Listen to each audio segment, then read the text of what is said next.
that President Biden is expected to meet with Vladimir Putin next week in Geneva. A topic of discussion could be the ongoing mysterious illness called Havana Syndrome, suffered by diplomats, spies, and government workers here and abroad.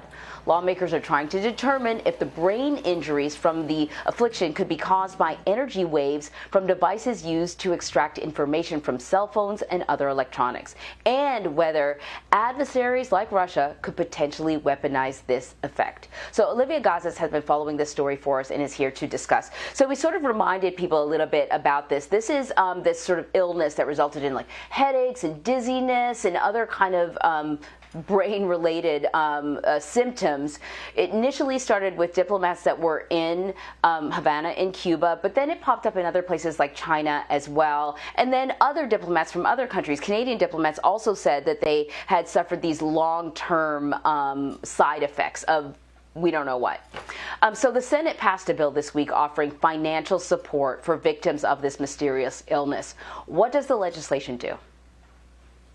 Sure. So this legislation was the result of a really uniquely bipartisan effort to boost the financial support that's being given to employees of the State Department and the CIA who have confirmed cases of brain injury as a result of these attacks or these incidents. It was introduced by Republican Senator Susan Collins of Maine and co-authored by Mark Warner, Jeanne Shaheen, both Democrats, Marco Rubio, another Republican, and was passed by unanimous consent by the Senate on Monday. The bill says that the agencies are going to have to establish their own internal fair and equitable criteria by which to determine which employees can get this assistance and keep track of where it goes.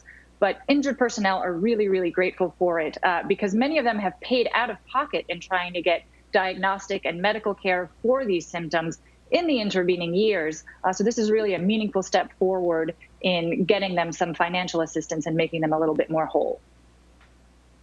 Most definitely. So what's the next step? When is the House expected to take it up? It's not entirely clear, but probably in the coming weeks, the House is expected to do this. I'll just add that the companion measure that was introduced in the House by Adam Schiff, the House Intelligence Committee chairman, had sign-on from Devin Nunes, his ranking member. And those two, as you well know, Anne-Marie, have not seen eye to eye on virtually anything in the past 4 years. So it's really an illustration of how bipartisan the support for this issue is.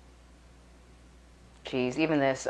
Secretary of State Antony Blinken was asked about Havana Syndrome during an appearance before Congress this week. What happened there? Yeah, the secretary raised some eyebrows during Senate testimony because he twice issued a caveat about the source of these attacks. So Senator Collins, who is really engaged on this, asked him specifically if President Biden is expected to raise this issue with Vladimir Putin when they meet next week, given that Russia is a lead suspect in some of these incidents. Secretary Blinken cited the administration's ongoing investigation into these cases and said efforts were ongoing to get to the bottom of what caused them and who did it, if anyone. That if anyone generated something of a response from Senator Collins, who said she was very disturbed to hear a qualification like that. The injuries that these people are suffering are very real, and she's heard from a lot of them who have, really suffered with lingering symptoms. It is true that the intelligence community has not concluded that there is a state actor behind this. But in the minds of a lot of lawmakers, Republicans and Democrats both, who have seen the intelligence on this issue, who have spoken to victims of these incidents, these are deliberate attacks that are the result of a weapon or a technology, as you mentioned, that is being wielded by an unfriendly adversary, with Russia being leading suspect number one.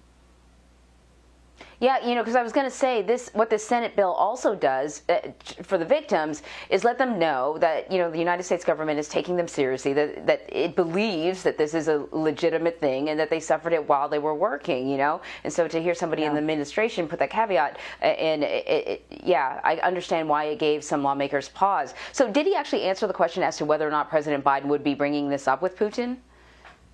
Yeah, so what he ultimately said in response was that if it was determined that there is a state actor behind this and the attribution is there, we, the U.S., would take it to that actor. It doesn't sound at the moment like we are as a government there, based on what the White House has said about this meeting and based on what the intelligence community has said about where we are.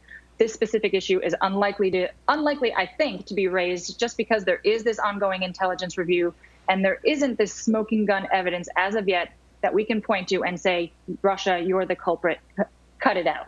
Of course, between other cyber attacks, potential land incursions into Ukraine, election interference here. There's no shortage of things that the president could otherwise raise with Vladimir Putin. It's just not entirely clear that this is one that he's going to come armed with.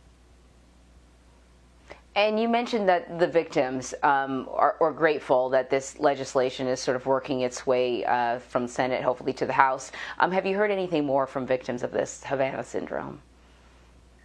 Yes, I would say, broadly, they're encouraged that there appears to be a more serious, a more coordinated government-wide effort process underway to unify some of the efforts that had been launched at the Pentagon, at the State Department, at the CIA.